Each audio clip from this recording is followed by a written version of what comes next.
Who knows anything about Eliza Hamilton? You know, I mean, she's the person. She lives 50 more years. She's the person. That's why you know anything about Alexander Hamilton, really. Hello, and welcome back to another episode of the Book Love Podcast, where we dive into and beyond the pages in front of us. I'm Matt from Ohio, and today I'm joined by author Mollie Cox Bryan, aka Mollie Ann Cox, aka Maggie Blackburn, who has written every cozy mystery you could ever possibly think of, as well as some cookbooks, romance, and most recently gave Eliza Hamilton a completely new life after she told Lin-Manuel Miranda to hold her beer. I joke, I think. Yeah. But Eliza's new life does continue in a second novel, The Widow Hamilton, set to release on February 10th. Described by other authors as being a living legend in the book community, Mollie makes her home in the foothills of the Blue Ridge Mountains in Virginia. Mollie, welcome to the show. Well, thank you. You seem surprised with the living legend comment. Yes, That is I a am. direct quote that I overheard the very first time I ever encountered your presence. That's interesting. Yeah, I'm surprised by that, but I guess that's a good thing. I mean, Yeah. as long as you're not taking out the competition, you know? Right. Um, I don't know if you remember, I encountered you at the Crozet Book Fest. Hmm. Um, you were on the Murders, Muffins, and Mayhem panel, Yes. and I was essentially the only person that was caffeinated enough that early in the morning to participate. You asked a lot of questions. I remember. Yeah. Yeah, I asked. I'm a curious and inquisitive fellow, but that was the first time I had actually ever heard your name, even though I had apparently seen your name everywhere. I think it's one of the, you know, an author when you read their stuff, you become very familiar, but you don't necessarily remember the author when you're perusing bookshelves and stuff. But I've seen your books all over the internet. I've seen your books in Walmart, for heaven's sake. Oh my Um, goodness. I think it's like, especially your cookbooks, like Yeah. in Walmarts and stuff. Um, I didn't put two and two together, but apparently you wrote a Civil War fiction. I Crazy. did. Yes. That was a totally unique thing. A gentleman contacted me and wanted me to write his family history, but in a fiction form. Crazy. That's Yeah. amazing. And it was so much fun to research that book. So was that almost like a biography? I mean, obviously with the fictional twists and whatever, but in terms of research. Yes. I mean, that's all based on a true story. His ancestor who had lost his eyes Mm-hmm. during the Civil War. And I actually went up to the Philadelphia Institute for the Deaf and Blind and, looked through their histories and things. And it was a lot of fun and humbling. It's crazy to me that your breadth of writing is what it is.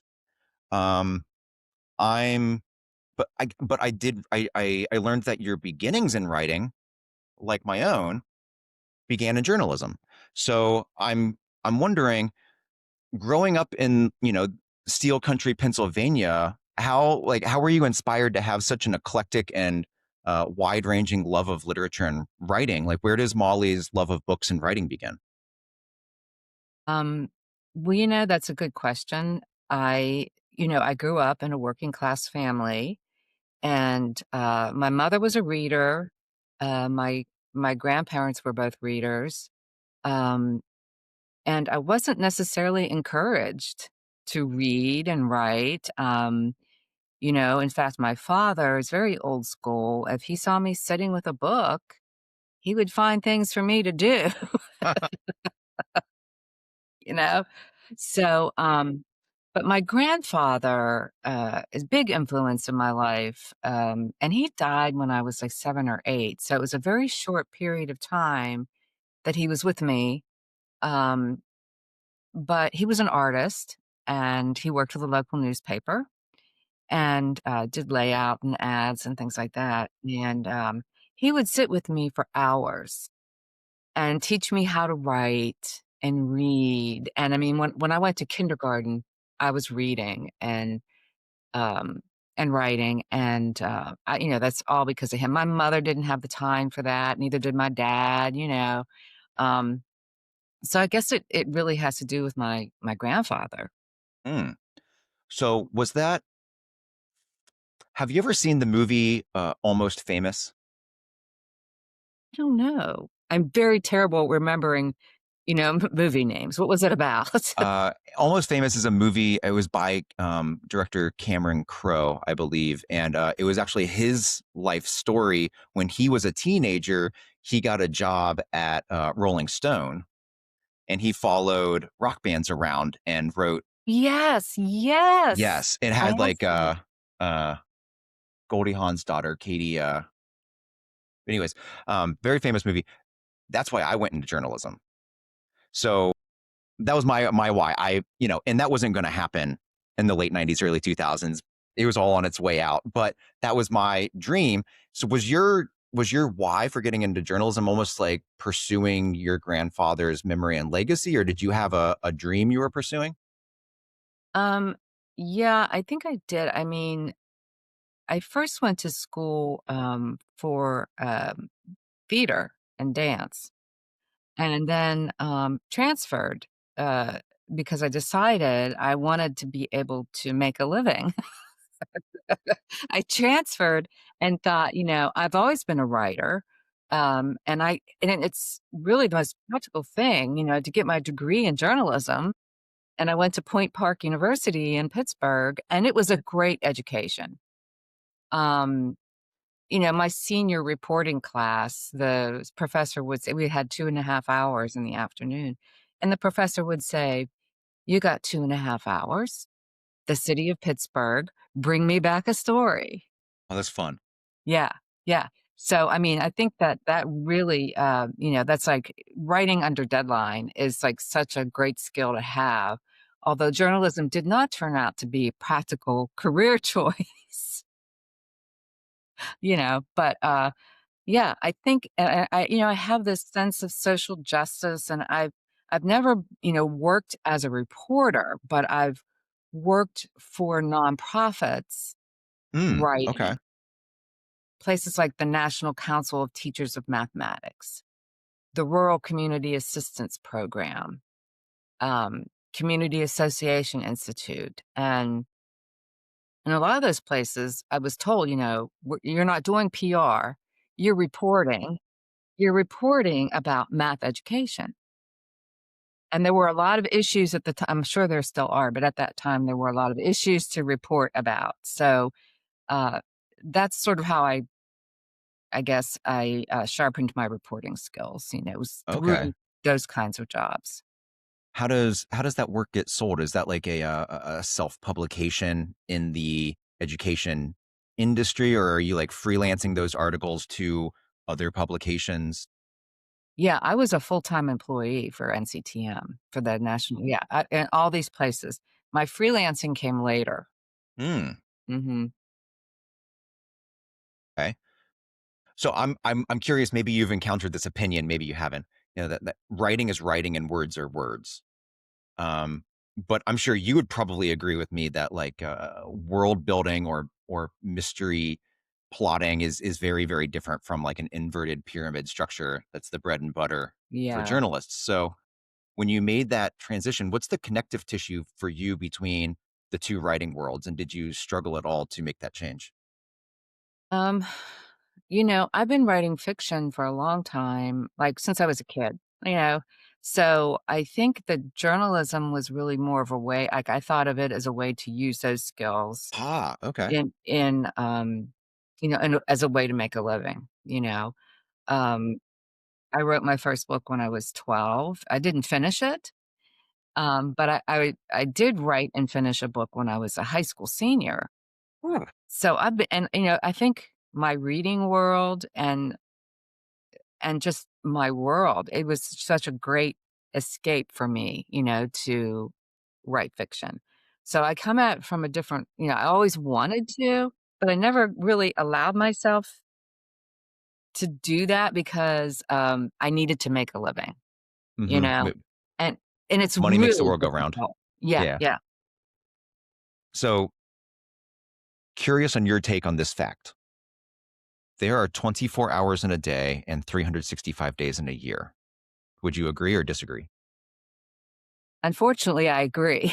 Okay. Okay, that being the case, how is it that you juggle such a successful writing career alongside a family and a day job? What is the typical day for you? How does that puzzle come together?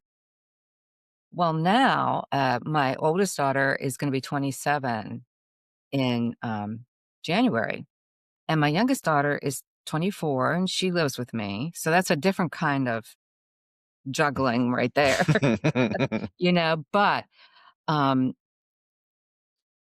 and so I think a lot of writers have ideas about routines and, um, you must write 1,000 words a day, you must do this, you must do that, and I think it's really important to give ourselves some grace and to figure out what works for us and to consider our stages in life. Um, when my kids were little, I wrote around their schedules. When they would get on the bus, I would take a walk or a run and I would write around their schedules. I would start writing. That would be my day writing. And that worked for me for years. And when they got older and they would, have activities like dancing or music, I would be in the lobbies writing, So, um, there are only 24 hours in a day for sure. And then I got to the point where, when my marriage fell apart, I had to find a full-time job. I was freelancing and being a stay-home mom for years. That's what I did, and wrote books. Okay. Um, I was very disciplined, I think. I didn't go to lunch with my friends or go shopping with my friends or anything like that, and so that's how that all works. There's a certain level of sacrifice that you have to make friends with, and now, that sacrifice is I get up between 4 and 5 every morning. Once I started to have to work at a full-time job, and I had contracts I had to fulfill. So, I mean, and I would try to write when I got home from work, but that just Drained. yeah, just Yeah. completely drained. I mean, it's a big transition. I mean, I hadn't been in the office for years. There was that. And then, I gave everything to the job when I was there. So when I got home, I was exhausted. So that's what I do now is I get up between 4 and 5 and write. And I can't and it's working for me now, but, I can't stay up late, Mm, I hear you. Uh, when you talk about, you know, writing when you're in lobbies or whatever, that I'm from the corporate world, and so that really reminds me of all the times I took meetings from the beach, or I took meetings in the car, or at like my nephew's soccer game or something like that. To me, that was very much work, and ugh. Yeah. But I'm wondering with the writing, did it ever feel like work like, does it ever feel like a grind to wake up early and start writing without caffeine, or to give your attention to that while you're out and about, at a child's event? Or is it just so much love for the what you're doing that who cares? I love this. Somewhere in between there, I think. Sometimes it can feel like a grind,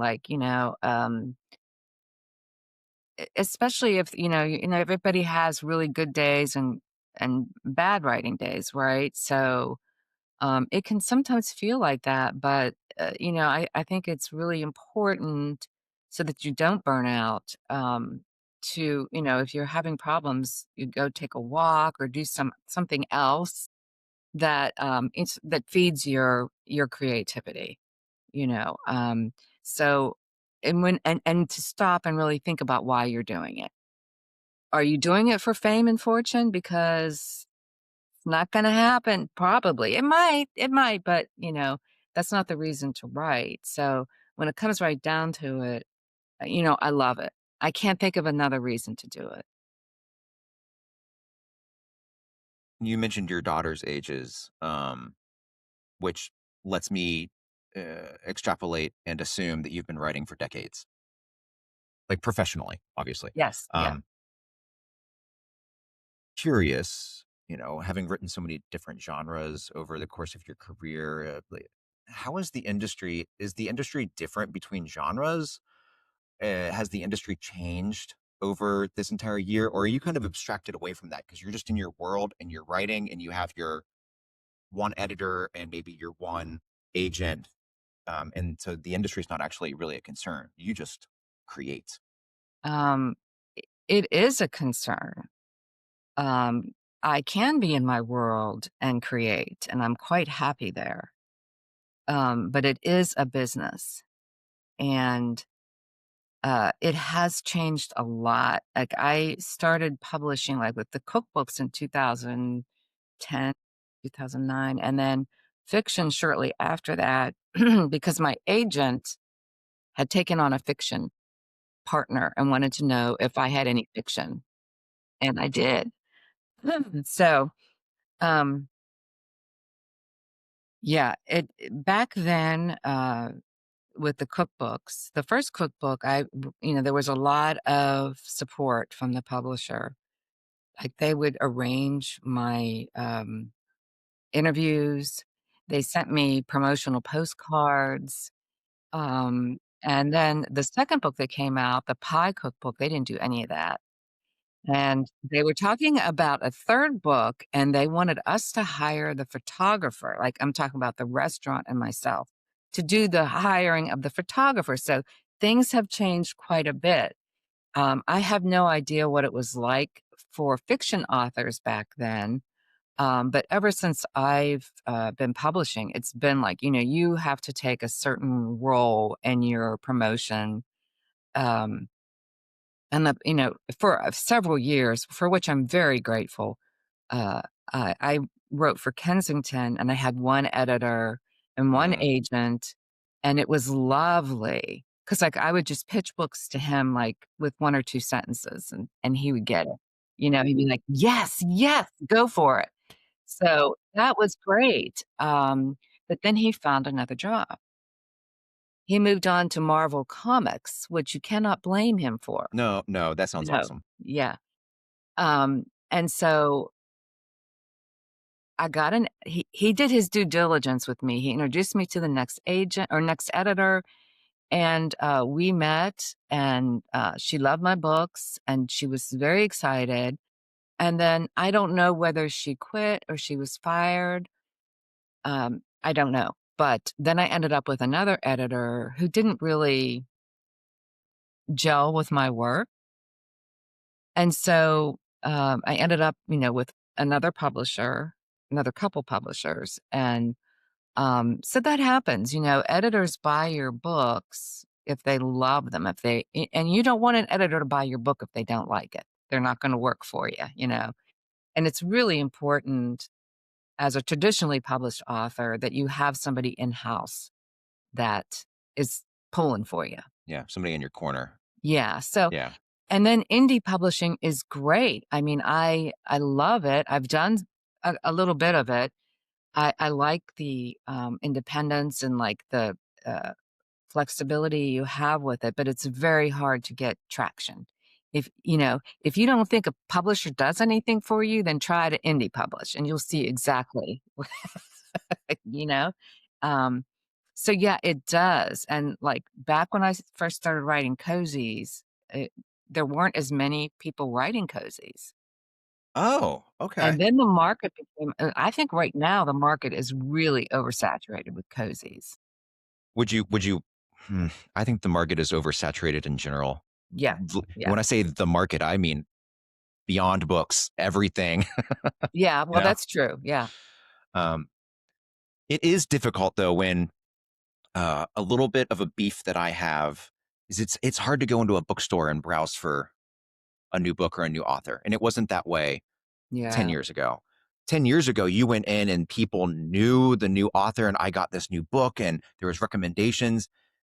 And now you go into bookstores or even the library, and it's just this inundation of books, and you can't help but judge everything by its cover because there's Right. so much. Right. And Right. it's, um, speaking of which, the Eliza Hamilton covers are like, um, Thank you. but we'll get to those. Okay. I know you were talking about it being in your world and creating, and I know I asked you this question uh, in Virginia live, but I want to get it recorded. So, um, so the TV show Castle made the concept of the murder board very famous, not only for like detectives to solve a case, but also for writers to craft out a mystery. Uh, do you have a murder board somewhere in your office behind you? And if not, what is your methodology for piecing your mysteries together? And maybe not even your mysteries, since you write other things like romance and whatever. Does that change depending upon the genre you're writing? I would have to imagine that um, thinking about how you want to lay out a cookbook is very different from solving a murder, which is very different than two people falling in love on vacation. Yeah. Yeah. Um, so the cookbooks were very different because that, I mean, cookbook writing is, it's very technical, the recipes and stuff. And the restaurant actually had to hire a tester. And I remember, and I had written a biography of Mrs. Rao, who the cookbook represented. Great And Southern, yeah. yeah, and an agent told me what you need to do is make that a cookbook.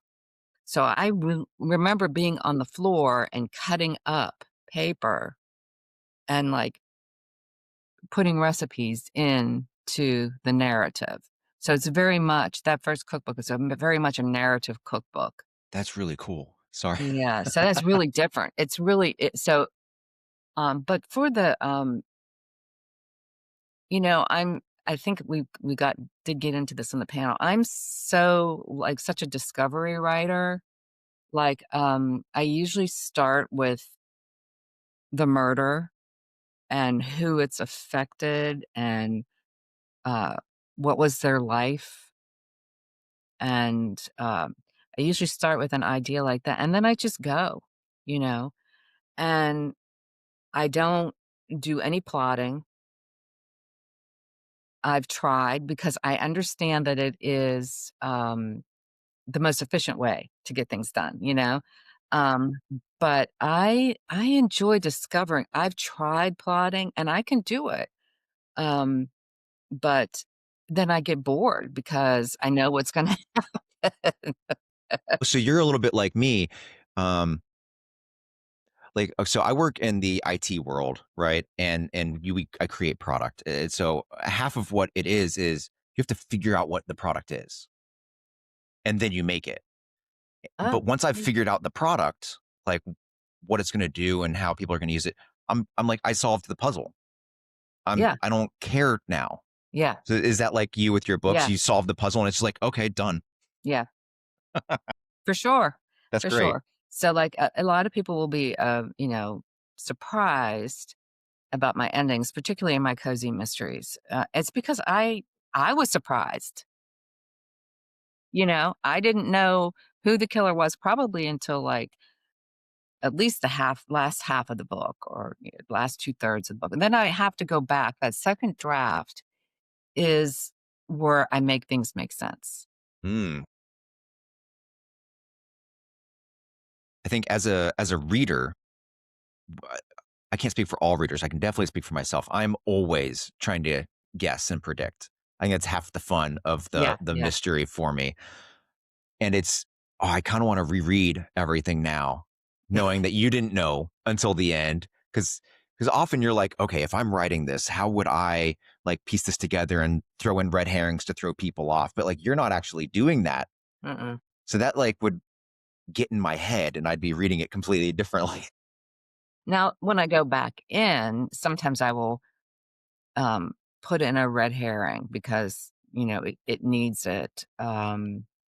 Or I will, I kind of like have a group of suspects, of possible people, and then I chip away at each one, like Like an ice this sculpture? person could yeah, yeah. I kind of chip away at it, and that's how I do it. That's fun. Um, cozy mysteries. Not a lot of people were doing them when you started. So, Right. um, I think I've heard, I don't know if I heard directly from you in previous interviews that you've given or if I heard from some other person, but I think there are two main pillars in a cozy mystery. The first is almost like a lack of graphic stuff, Yeah. whether that's violence or intimacy or what have you. And I think the second is that a cozy mystery has to almost be led by an amateur sleuth as opposed to a professional of some kind. Is that is that accurate? Would you expand that definition or change it? Or I think that's true. There's been very few people who, I think once you have a professional police officer or detective that takes you into the procedural area.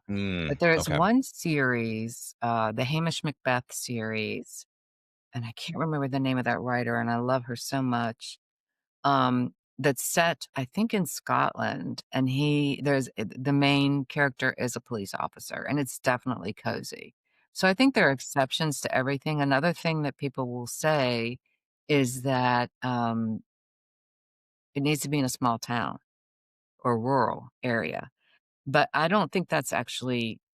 I mean, I think most cozy mysteries are in small towns and rural areas, but there's several series that I can think of, Cleo Coyle's coffee house series, which is set in New York City, but it almost has a small town feel because it's all about this coffee house and the people that come there and, it's this community within the big city.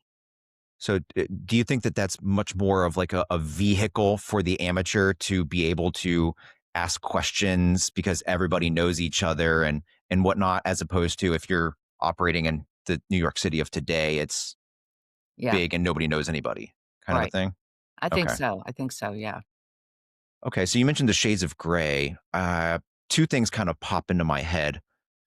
More so, not necessarily from an author perspective or a definition perspective, but from a reader's perception, an everyday person's perception. You have like, okay, I mentioned Castle and the Murder Board, like, but obviously Richard Castle in that show, if you're familiar, he's an amateur, he's a writer, but his partner is the NYPD. So like that's kind of an interesting shade of gray. And I also think of Yeah, Sherlock Holmes. Obviously, he's an amateur. He is not affiliated with any professional organization. He right. does his own thing, but he's a professional. That's all he does for money and everything. So that's kind of an odd Yeah, shade of it gray. is. It Where do is. you personally draw the line? Do you do you have like any sort of go-to or recipe that you need to adhere to just for your own creative juices? Well, I think, the lack of violence is important to me. I don't wanna read graphic violence. It really serves no purpose to me. Like, I don't wanna know about all that. So that's one area. And, any, sex on the page is not cozy. I had a conversation with a romance writer who became a cozy mystery author, and she's been very successful, but, when she first started writing, she's like, "Why are there no sexy scenes?" And I said, "Well, I mean, most cozy readers don't want that. If you want a sexy scene, go to romance," you know? It's it's no judgment offered, it's just that not to say that there haven't been some people that have, pushed the limits on that and been very successful, but I think most cozy readers. So those are the 2 things that I kind of, um, judge by, and I also think, like, there's a tone to cozies, like, um, you're creating a world that people want to step into.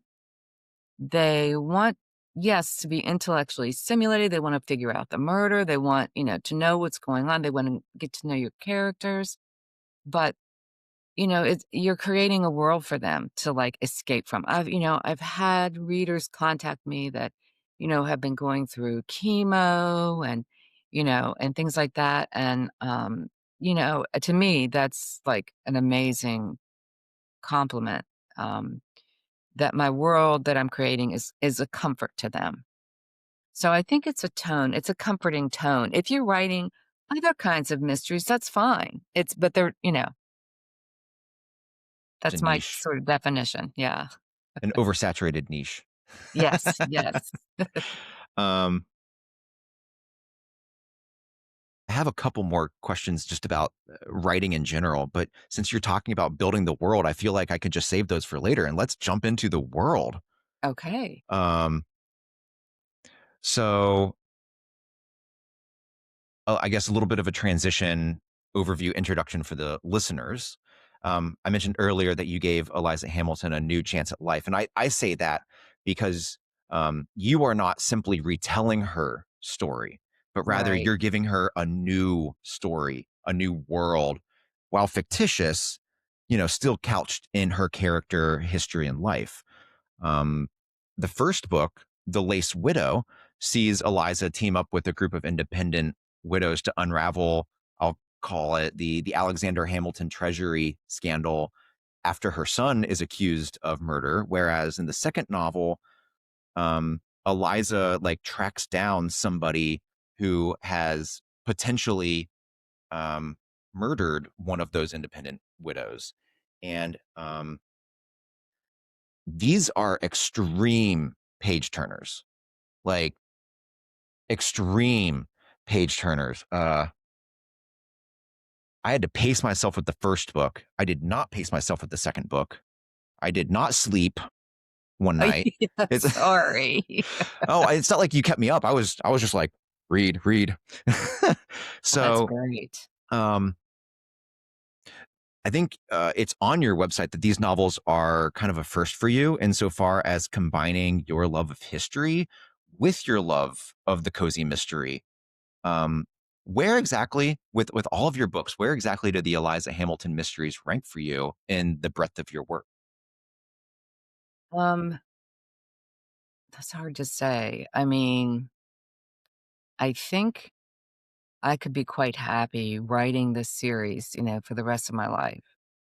I think there's so much there that I would like to explore. And I think readers would see some elements of my cozy mysteries in these books, but they're not cozy.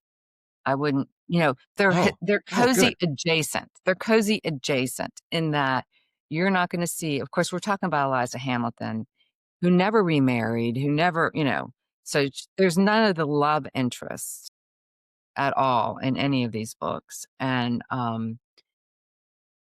so I think it really stretched me as a writer. I think, you know, as I started to say, that my readers would definitely, see some of the elements of my cozies. For example, the crafting.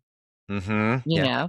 know, I did a lot of my cozies, had crafts, like the scrapbooking cozies, there's a core crafts cozies, even the Buttermilk Creek series had making cheese was one of and these women are, the women that Eliza knows and gets to know better, they're making lace, and they're doing embroidery and things like that, and they're making a living, Mm-hmm. you know, Very pooling their industrious. resources together and making a living. So I think that's an element that my readers would definitely recognize. So I don't think they're so different that my cozy readers wouldn't like them, but they do move at a very fast pace, I Mm-hmm. hope. And the second book in particular is a little darker. Good. It's not just Yeah. me. Yeah, yeah. It is, and it's because my research for that book really led me to do some reading, and I felt like, the women, at that time period who were widows and, orphans, they were so vulnerable, and to paint them in a I think I painted them in as good a light as I could. But it was really dark time for women who were so vulnerable then. There was no social there were well, there was a few, like churches and things like that could help sometimes, and, Eliza helped to found the first orphanage in New York. There wasn't anything, um, for them. Yeah, it is darker. I do think, I think it's just I hope that it shows my growth as a writer and as a person, but it still has some of those hallmark, you know, things. So I think I'm growing as a writer. So I guess that's how I would put those books, in my I hope that with every book, it just I continue to grow as a Get a writer. little bit better every time. Yeah. Mhm. I know I made my little joke that you told Lynn Manuel Miranda to hold your beer. But I got that because in your acknowledgments, you thank him very directly. Yeah. And obviously Mhm. you joke that he's never going to read your book, but y'all work and live in very different worlds. But was Hamilton the musical the impetus for this, or Yeah. did you have a different way that this story got legs? Yeah. I mean, um, yes. My editor back in the day, that same editor that I adore from Kensington, who's now at Marvel, he one time I was at a trip to New York, a work trip with him, and he said, "You have to see Hamilton. It is so good. You have to see it." And I said, "Oh, yeah, maybe I'll check into it, whatever." I thought, "Who would wanna see that?" You know? I don't care about Hamilton, and I'm in Virginia. I'm in, Jefferson country down here, Yes. And, and so, and my Anathema. kids were at that age where, um, they were listening to the music, and they were like, "Mom, you gotta listen to this." And I'm like, "Okay, yeah, yes, tomorrow." So, try to put it as simply as possible. Um, no, I was not into Hamilton at first, and then Disney brought it. And, I promised my daughter I would watch it with her, so I did, and I watched it again and again.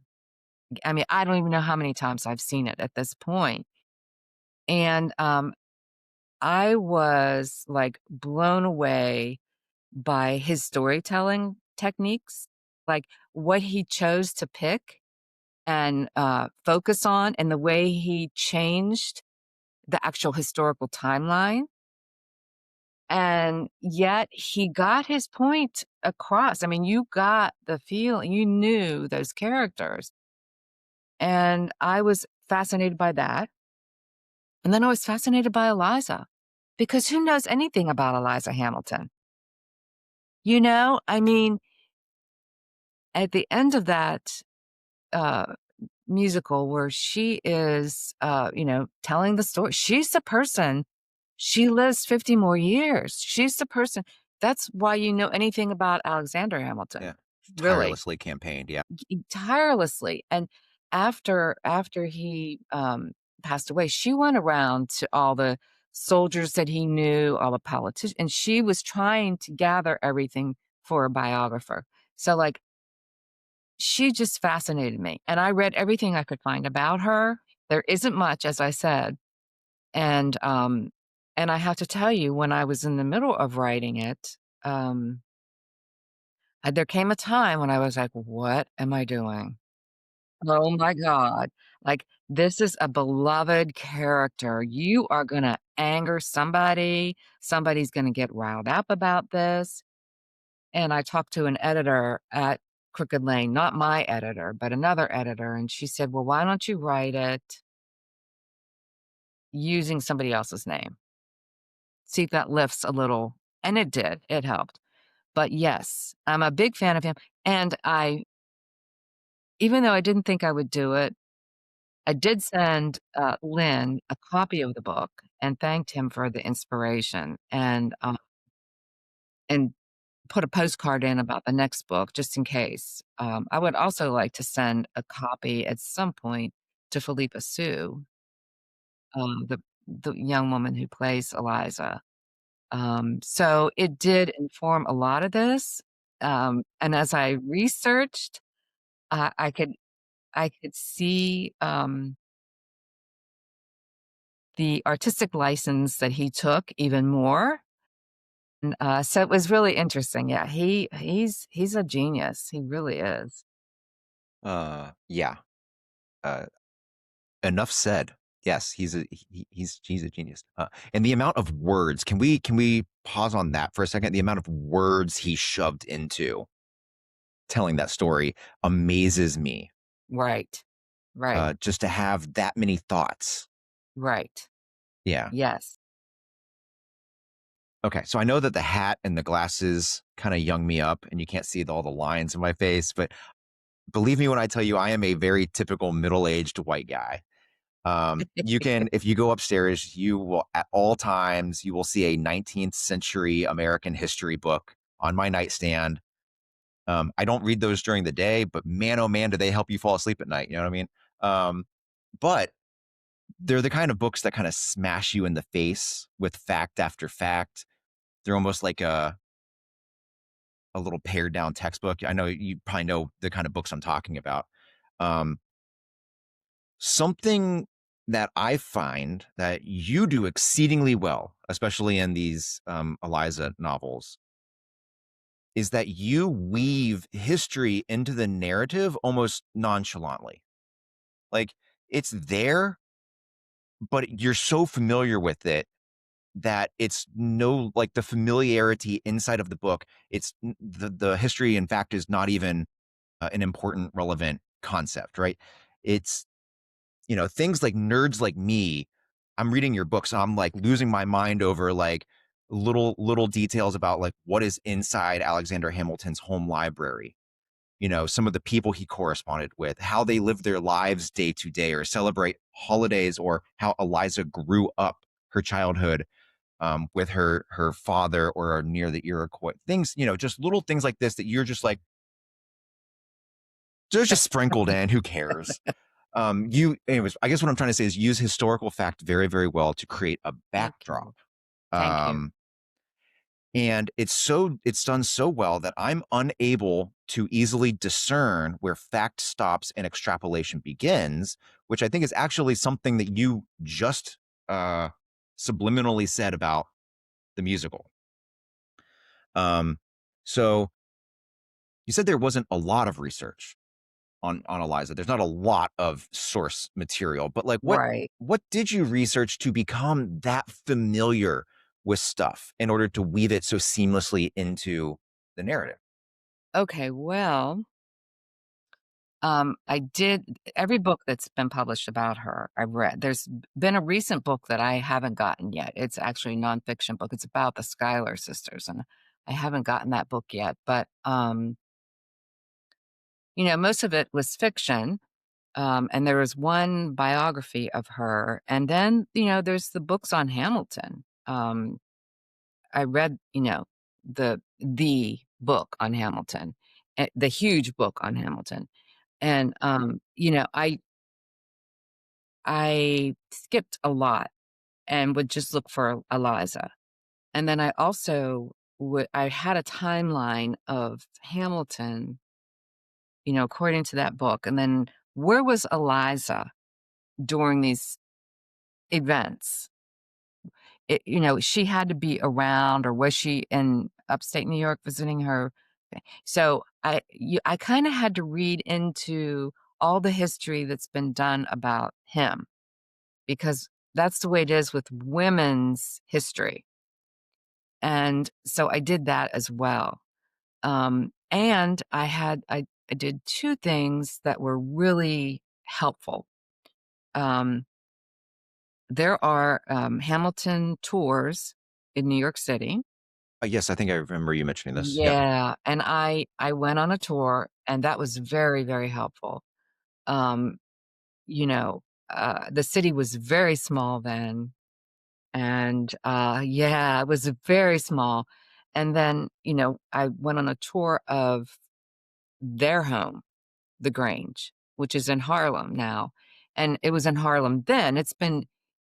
relocated several times, and um, and I embarrassed my daughter who went with me, because I was like, "Oh, those are the windows that I read so much about, that they would catch the crosswinds." And she's like, "Ma," still embarrassing my children. But anyway, yeah, I did those two things were really beneficial. It was like boots on the ground research, and then the rest of it was reading.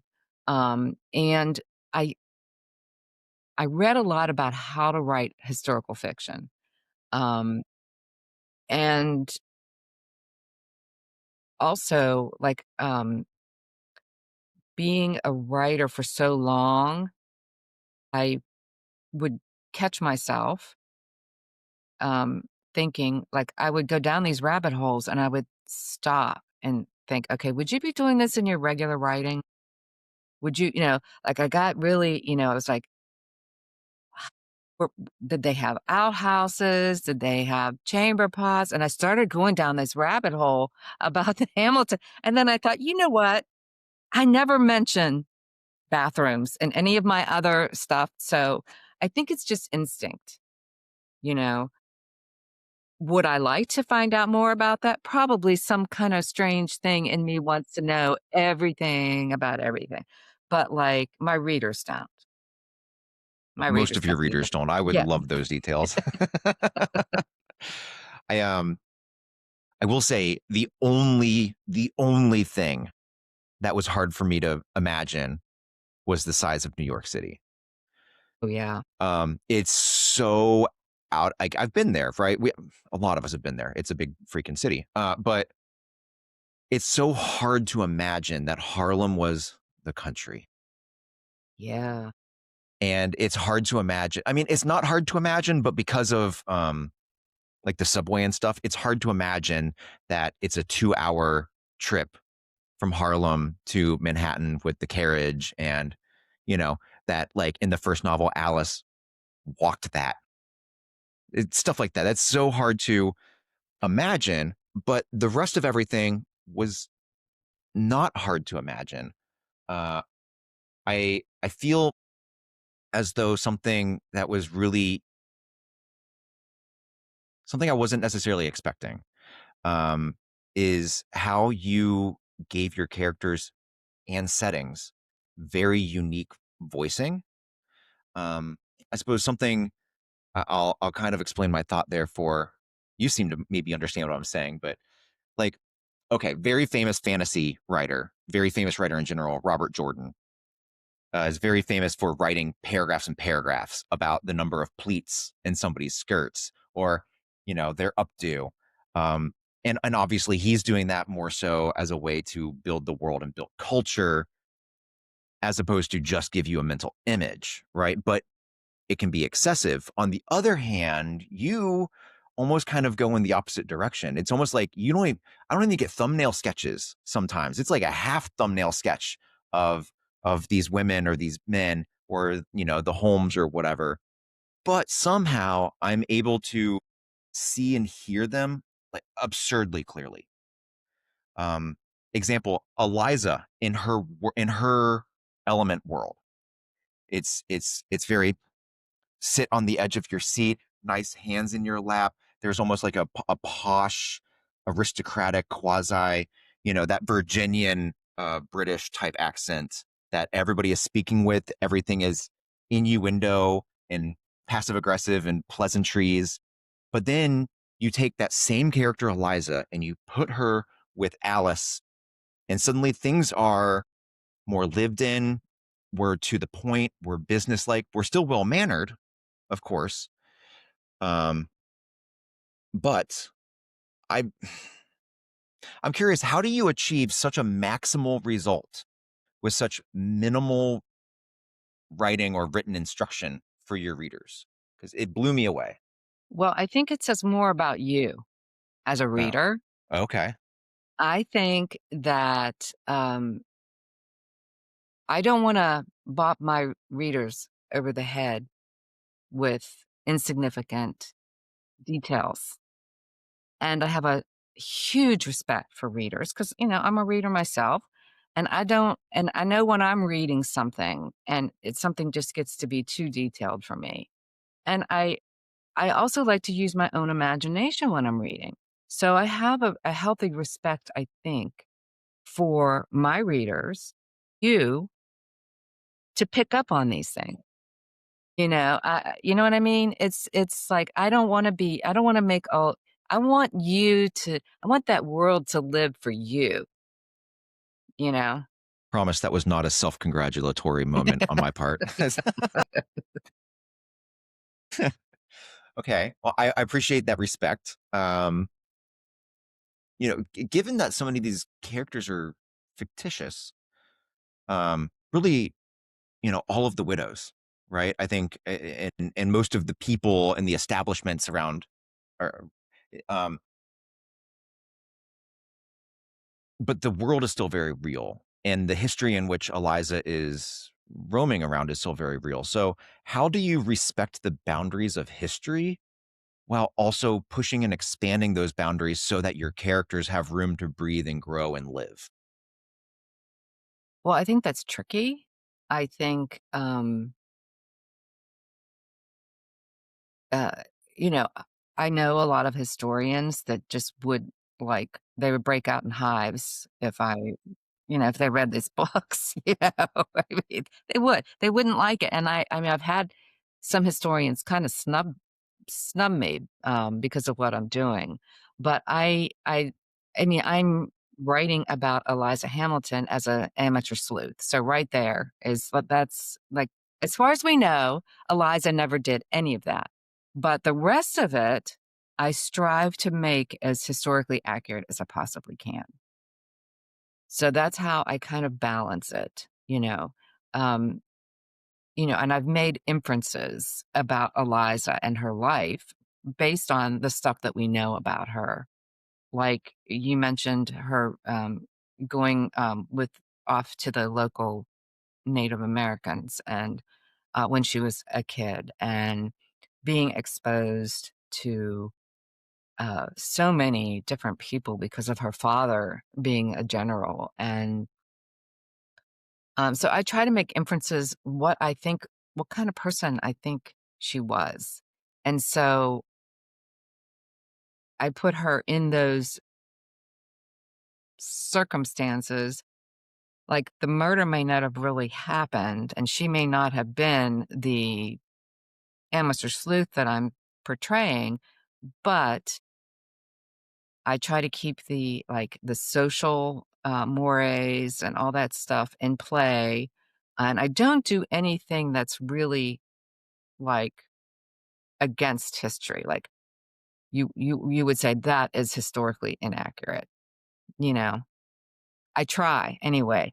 So it is a careful balance you have to consider when you're writing historical fiction. Have you ever personally come across this concept in your what is historical accuracy?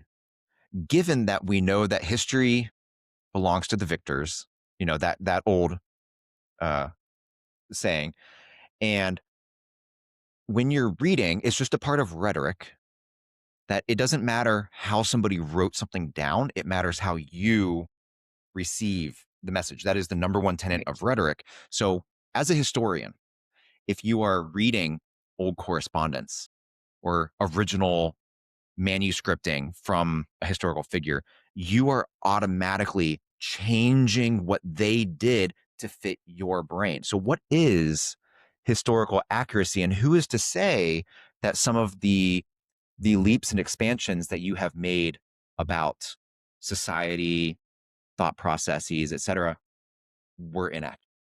Well, I love that. I love that statement. I think that's very true. And when I was trying to research her, I mean, it became very clear how nobody really thought she was important enough to be observing about her. Now, her husband, there's He knew all kinds something. of because of her, right?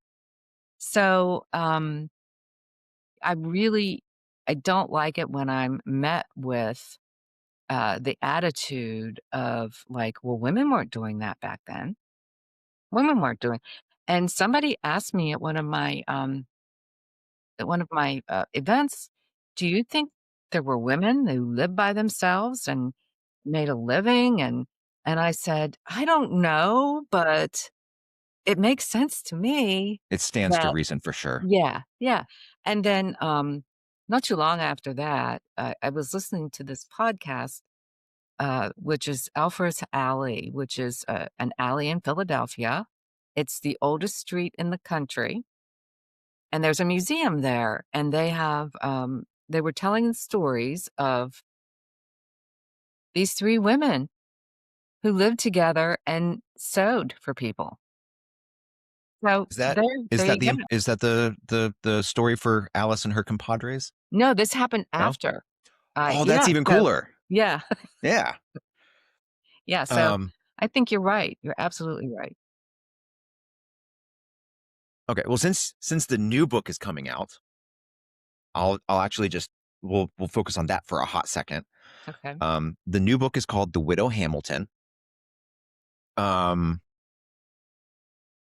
and as you mentioned previously, and I noticed, and I was going to feel all like, oh, I'm a cool interviewer. I have things to say, right? But the Widow Hamilton sees a noticeable step up in many regards, in my opinion. You said it's darker, more tense, but I think we can also say there's an addition of characters.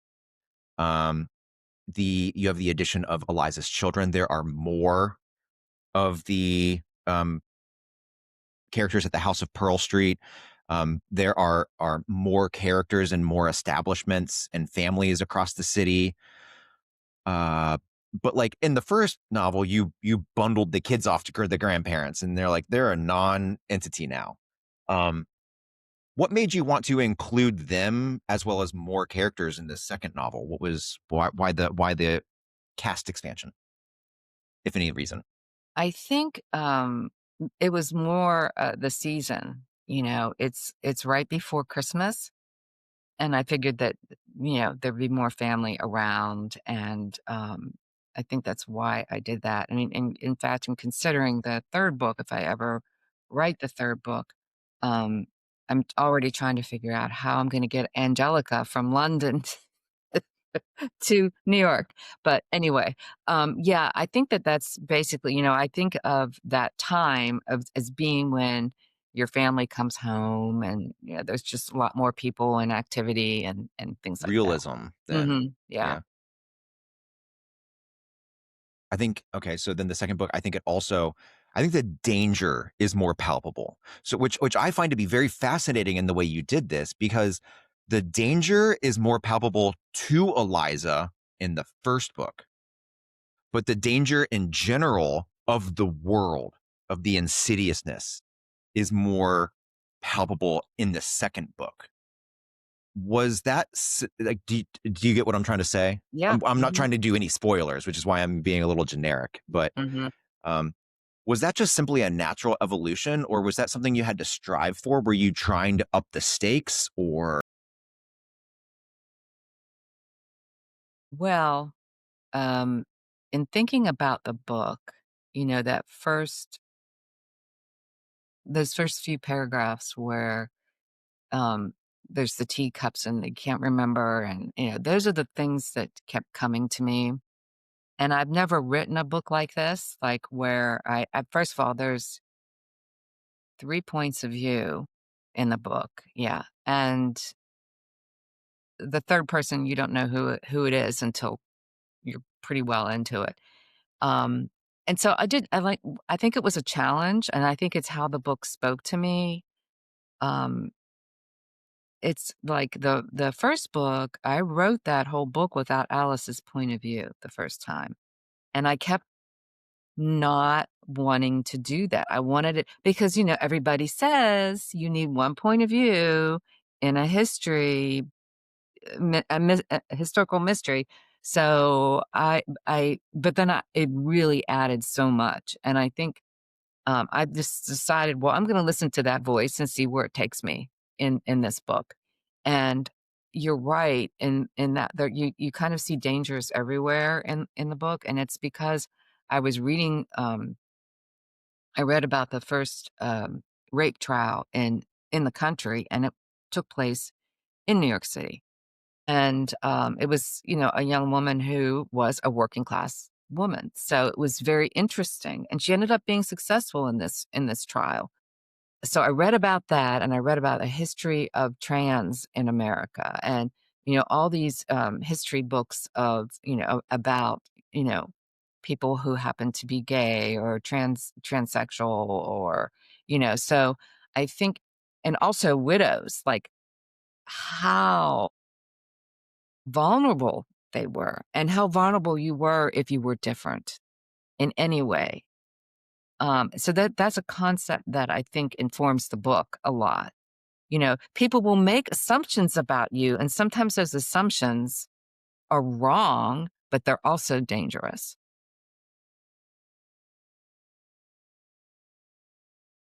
I think I don't know. Maybe this is more self-congratulations, and if so, I apologize to the internet at large, but, I often think that, as a white male living in this modern society where life is just awesome for me, right? If I feel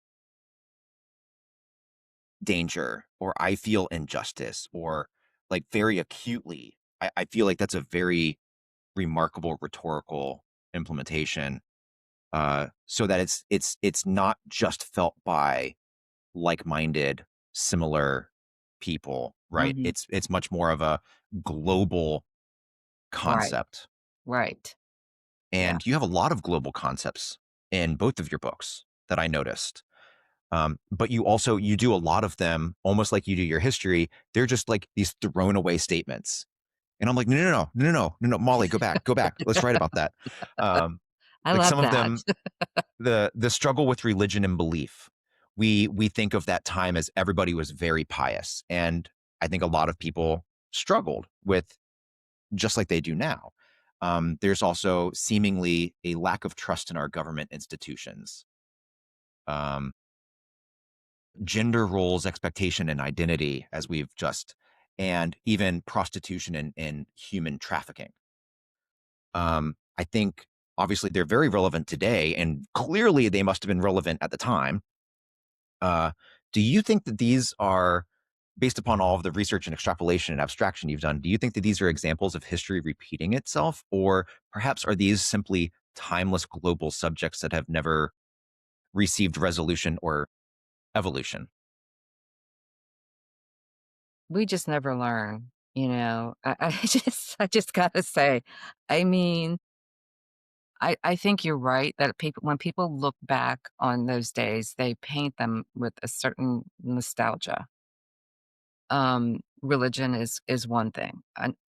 Unfortunately or fortunately, however, the case may be, that was something that was very important to Eliza, so, I make sure with each of those books that, religion plays some part in it because everything that you read about her says that she was very religious. Um, and things were happening then like they are now, like the human trafficking. I mean, there was people would put their wives up for sale in Great Britain. If they didn't like them, they'd put them up for sale. I mean, that kind of thing was happening. And then, of course, there's, you know, people that were trafficking slaves, So, I mean, that was huge then, you know. So there was a lot of bad stuff going down then. It wasn't, like we wanna paint it. It was also filthy, it was really dirty, and, there were wild pigs running around in New York, and raw sewage everywhere. I mean, yeah. When you have somebody like come up behind someone and like put their hand over their mouth and stuff, like in the books, I just get this, oh, just with how nasty their hands must have been. Yeah, yeah. um, and with Eliza being very pious, I've also read. that she was also extremely progressive for her time. Is that is that something you find to be true? Think so. I think, her influences, as I said when she was younger, would lead you to believe that think that the more you are sort of exposed to different ideas and different people, your worldview expands. And I think she was exposed to a lot of different people. And, you know, and I think that speaks to a certain progressiveness. Um, she went on to found this orphanage and a school and some other things, but, at the root of it all was religion because she wanted people to be able to read the Bible. That was very important to her. So progressive on the one hand, but maybe not so progressive on the other hand, because what if you had a Jewish child or a child from another religion, you know what I'm saying? See what you're saying, yeah. So, she felt that was very important, you know, um, the Bible's not so bad as far as reading material goes. I mean, I'm sure she wasn't, like, clubbing people over the head with it or anything, but, like, that was kind of her reason, and the other reason was she felt her husband had been wronged, and she was mad, and she wanted to see Aaron Burr burn, you know? She did, but, he got away with it. I mean, his life was never the same, but I think she took that anger and heartache and, went forth into the world to make sure that people remembered her husband. So a Funneling lot pain of the into passion. right. A lot of the things that she did after, he died also had to do with the fact that her husband was an orphan, basically. And, so she had a soft spot for orphans and because she loved him. You almost write New York City like it's the bar in Boston called Cheers, right? What? Okay, Eliza walks around this city and just everybody knows her name and who she is, right? That's what I'm Mhm. that's the Cheers reference. It's ha ha ha, good job, Matt. But I but even I get the sense that even though she was so well known, she's extremely she is portrayed as being extremely humble. Is that a personality trait that you found, or is that one that you extrapolated and I think a lot of people I thought a lot of things that I have read about her, there's the religious thing and then there's the humble thing. Even though she, grew up wealthy, she married a man that was not wealthy, and that was an unusual choice for her to make for somebody in that class. Um, so and the choice to have people recognize her is based on the fact that she and Hamilton were like, you know, some of these popular love matches in popular culture now. Um, he had a newspaper and she was in the newspapers and he was in the newspapers. And so people did know them and people did know her. I mean, she was, very popular. So, but at the same time, she was definitely a humble person. She didn't like, um, I think she did not like any special treatment because of her husband. maybe almost not necessarily being humble, but I don't even know how to necessarily describe it, but you almost get uncomfortable because of accolades. So you're Yes. just like, please don't let, Yes. Yeah. yeah. Well, okay, I am curious with all of the research you've done, you must have come across some facts that surprised you, shocked you, blew you away, whether they were about Eliza or Alexander or the world at large during the time. What's the most interesting fact that you think you found? And what is the one that surprised you the most? Wow. I think it was very interesting to know that, Eliza, did not go to his funeral. Um, I thought that was interesting and surprising. Uh, Surely odd for the time. yes. Mhm. And I think that says something. I'm not sure what. I could sit here and imagine all kinds of things, but, um, I I think about that probably more than what is healthy. Um, and I think the actual physical part, I have fallen in love with New York City history. It's, growing up in Western Pennsylvania and living in Virginia for most of my adult life, there's history everywhere. I'm surrounded, by history. And I never really thought too much about New York City history, but it's fascinating. And the fact that you could um, see the harbor from the sky, from the Grange, you could see the harbor from Harlem. I mean, that blows my mind. It blows my mind too. As part of when I said like it was hard to picture the size of New York that you could do that. Like it stands to reason if you're up on a hill, you can see for miles and miles. But you think of New York and you just think of buildings and stuff in the way. Yeah. And it was so agricultural. It was very, other than the tip of, where the harbor was, and there was that little city right there. And the rest of it was very agricultural. Very interesting to me.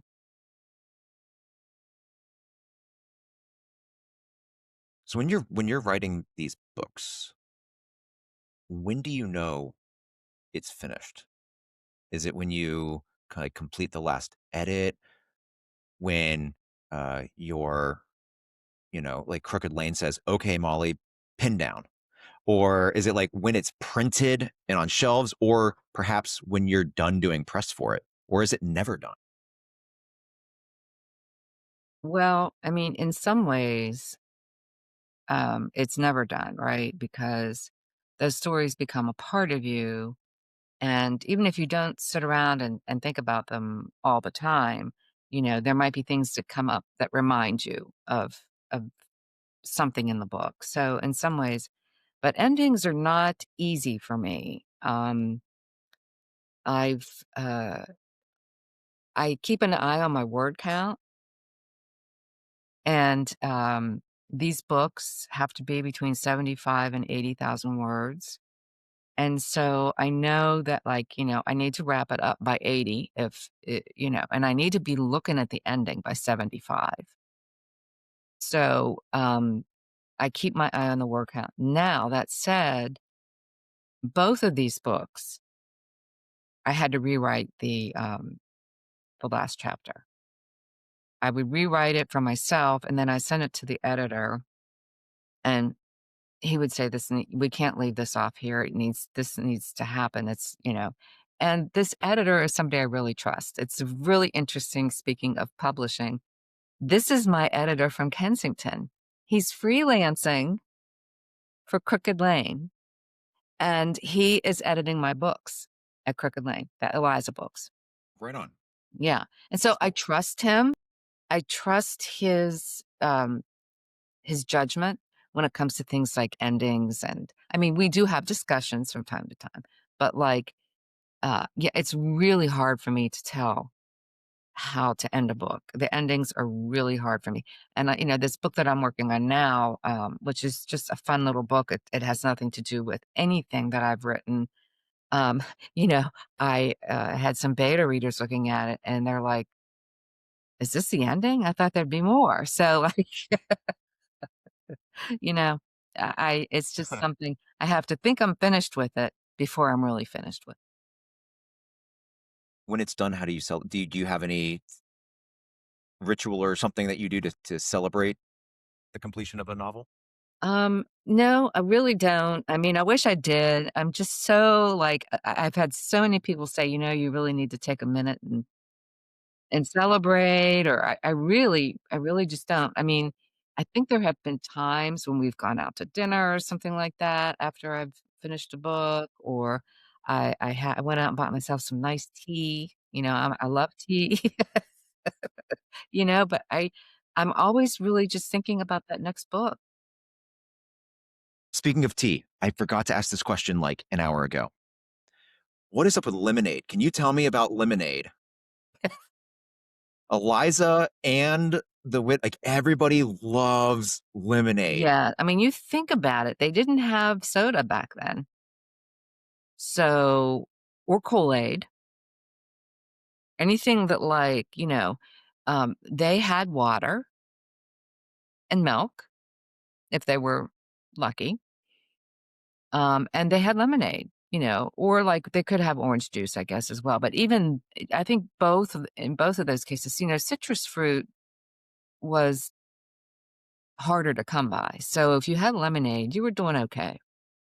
So it I was it mean, was more like almost like a what we would consider a delicacy. yes. Yeah. Yeah. Okay. Okay. And they didn't drink iced tea. So that, they drank their tea hot.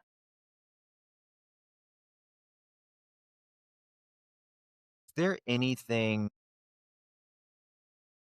as a professional writer, what elements do you think make your stories great as opposed to good? Like what are you striving to do to cross that boundary?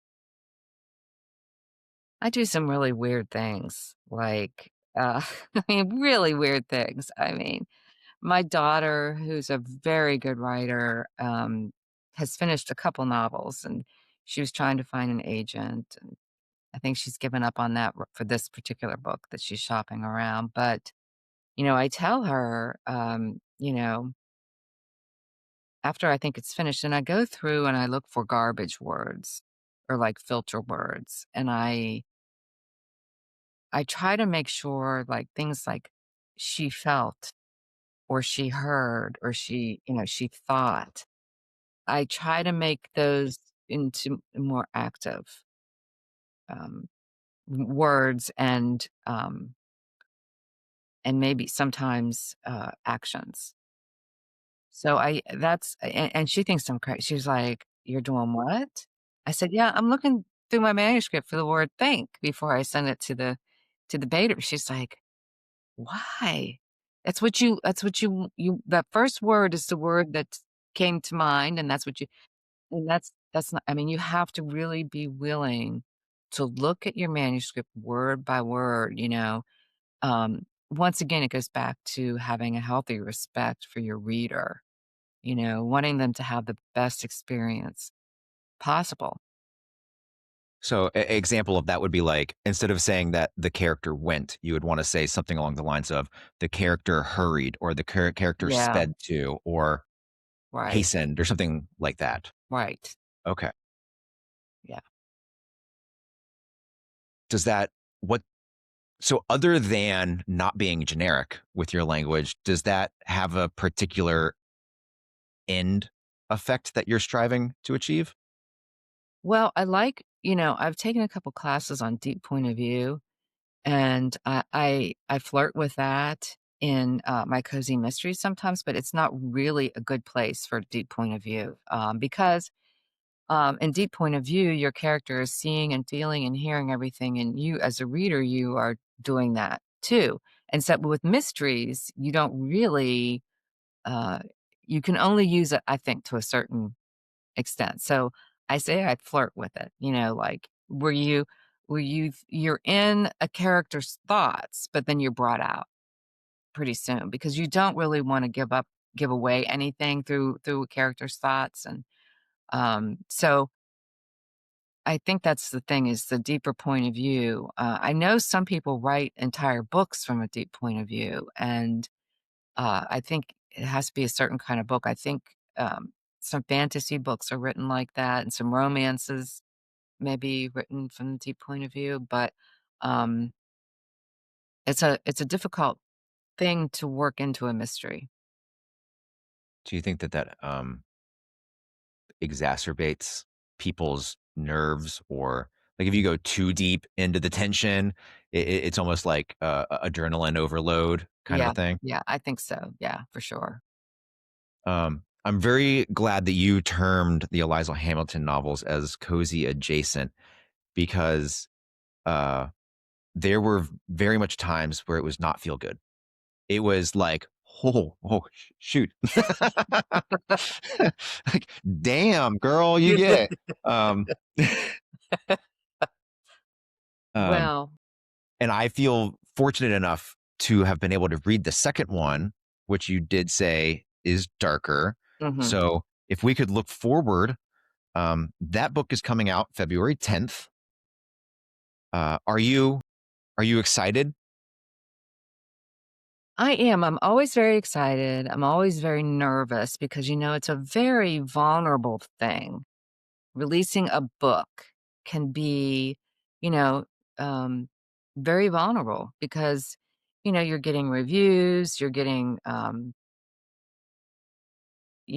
people feel very uh, okay about saying your work is bad. And I mean, you have to kind of like develop a very thick skin. And I do have that like through the editorial process. And I've gotten to the point through all these years where like trying to take it all with a grain of salt. But, um, and I try not to read my reviews, although I do think it's kind of a learning uh, experience, like, it's good to know if there's certain parts of the book that aren't working for people. It's good to know.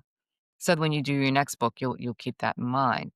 But, like, yeah, it is very vulnerable to releasing a book, and I keep doing it over and over again. I don't know what's what's going on with me. I don't Has know. that has that process changed with the advent of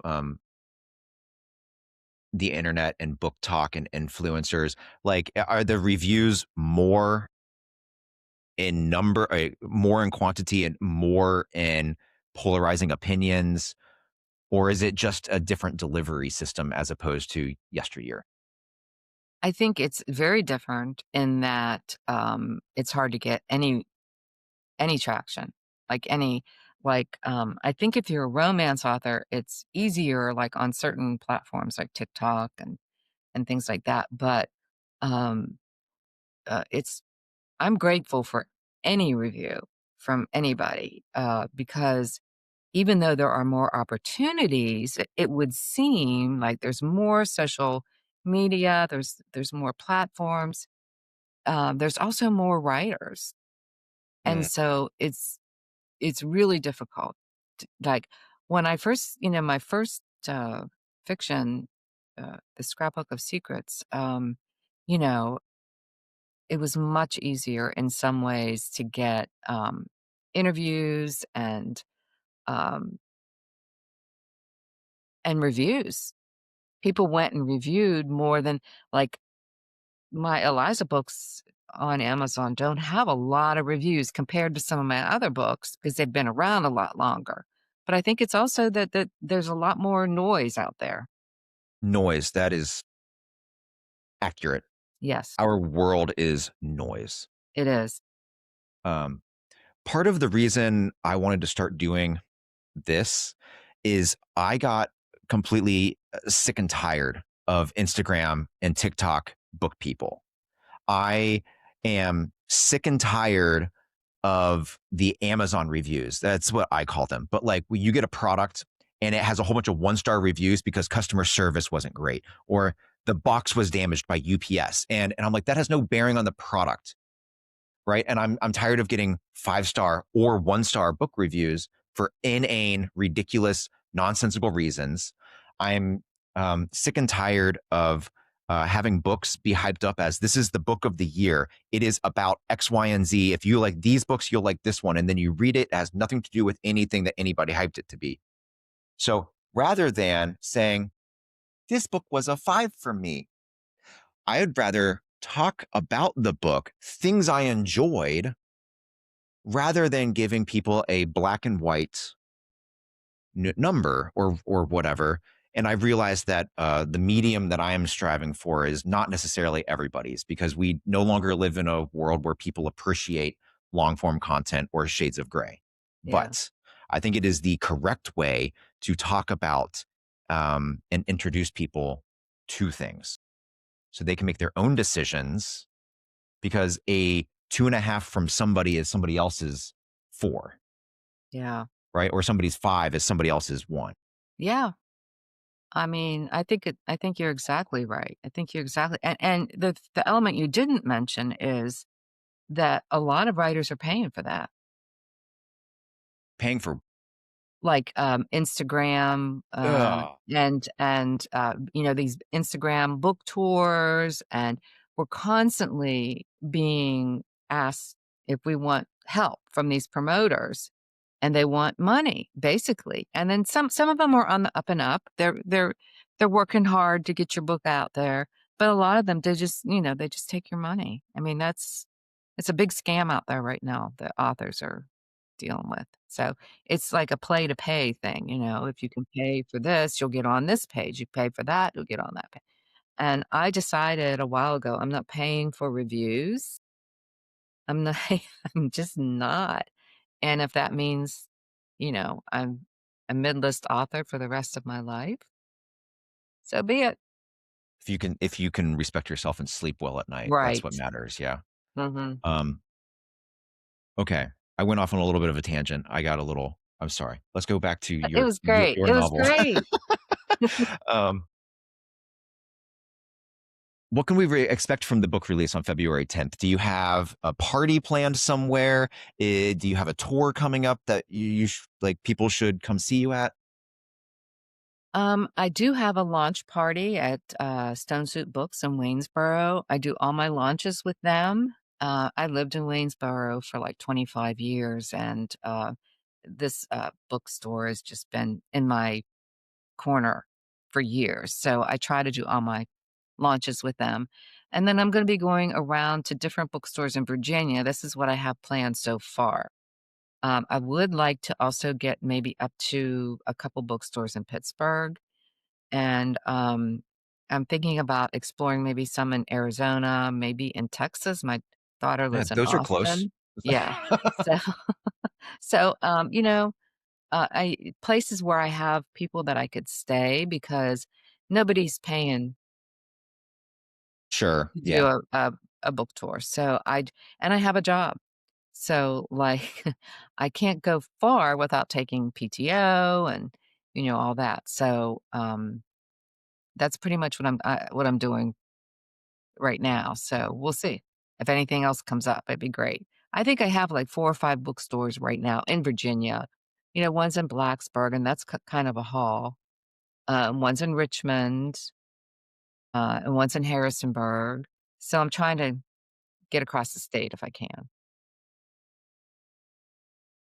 Well, I'd love to come to I have family in Ohio too, you know, I have my niece lives in Ohio. She lives closer to, Cleveland. Okay. I'm right there in Columbus. I have family in Cincinnati, and I make the trek down to your neck of the woods 3, 4 times a year. It is Really? not a bad drive. Um, yes, I we originally went there because of the Monticello AVA. Love love wine, right? But I'm also a history nerd, so you got to see Monticello and all of the Civil War battlefields. That's Mhm, yeah. guilty middle-aged white guy. Um, just Richmond and the cities and all of the things in Washington, D.C. is not Virginia, but it's Virginia and, Yeah. all the things. So, and we fell in love with the country, and specifically, my wife and I fell in love with Crozet. Crozet's beautiful. Uh-huh. I Uh, just moved away from Crozet. I'm in okay. Charlottesville now, yeah. It's beautiful, and it's great for families and perhaps young couples, maybe, but, you know, I have a 24-year-old living with me, and, we're both single, and, there's not a you know, it's a place for families. So we moved to Charlottesville, and my daughter Tess really likes it here because there's a lot of stuff to do here. There is Charlottesville really awesome. Mhm. Um, where can anybody listening pre-order your book or um, will it be in libraries if they don't have those funds? Well, if they're not in libraries, they can request, and most libraries will get them in if you request them. And they're on all the online retailers without mentioning any specific names. They're on all of them, and your bookstore, your indie bookstore could get them for you, for sure. Uh, would you like to plug any specific bookstores in particular that you people might support by buying your novel?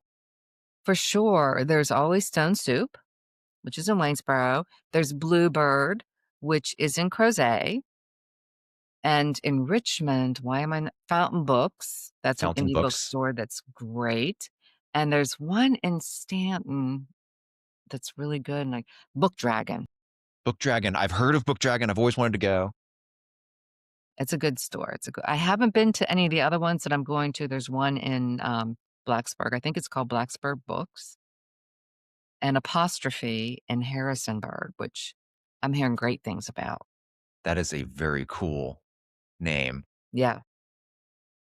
It's on the nose, but it's also abstract, and that is amazing to me. That's Yeah. cool. Okay.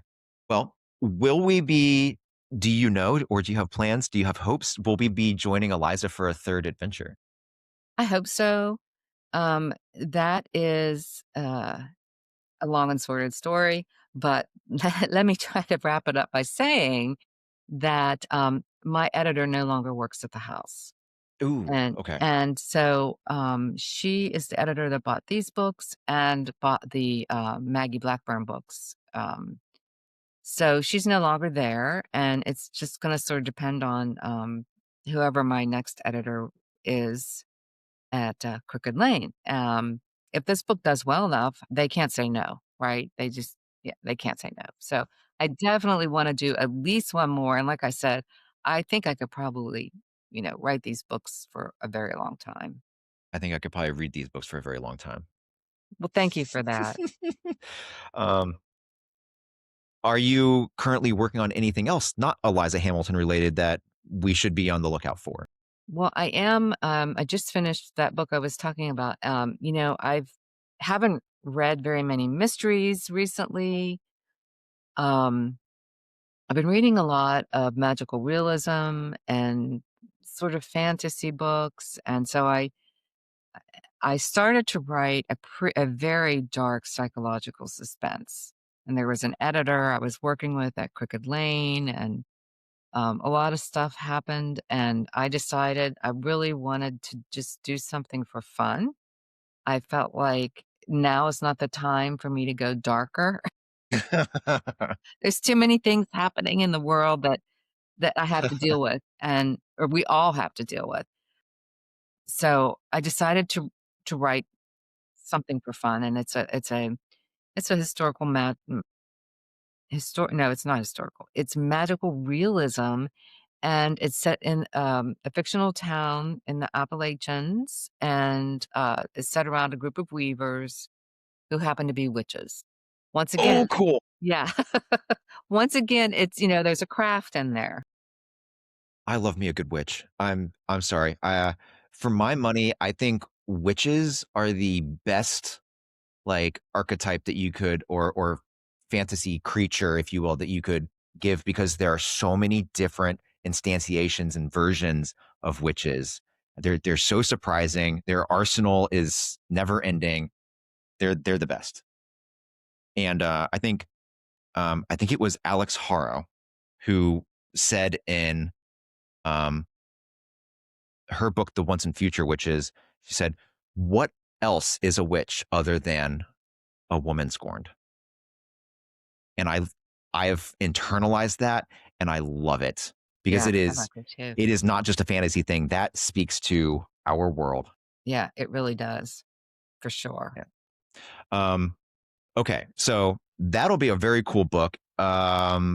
If people want to keep up with you, where are all the places that they need to follow along and hit you up? I'm on Instagram, I'm on Facebook, um, and I'm on TikTok sporadically. Uh, I'm not on there a lot, but when I have something to share, I go on there. Um, and I have a website, molliecoxbryan.com, and I have a newsletter that you can find, it pop-up comes up um, when you go on my website. Sign up, everybody. I signed up. Yeah, thank you. Okay. Want to be cognizant of your time, obviously, on this lovely Saturday where we all need to go live our lives. So thank you so much for taking time out of your morning and early afternoon to talk to me. I would like to end with one final question as a way. I would like you to provide some sage parting words, as it were. So there's a very memorable quote by Brazilian poet Mario Quintana. His quote goes, "Books don't change the world. People change the world. Books only change people." So I'm curious, how have books changed you, and how do you hope books change others? I think books as a young woman gave me hope that there was something else in this world. And I hope that books can do that for other people. You know, they can give them hope that there are other places and people and situations and opportunities um, than their current circumstances.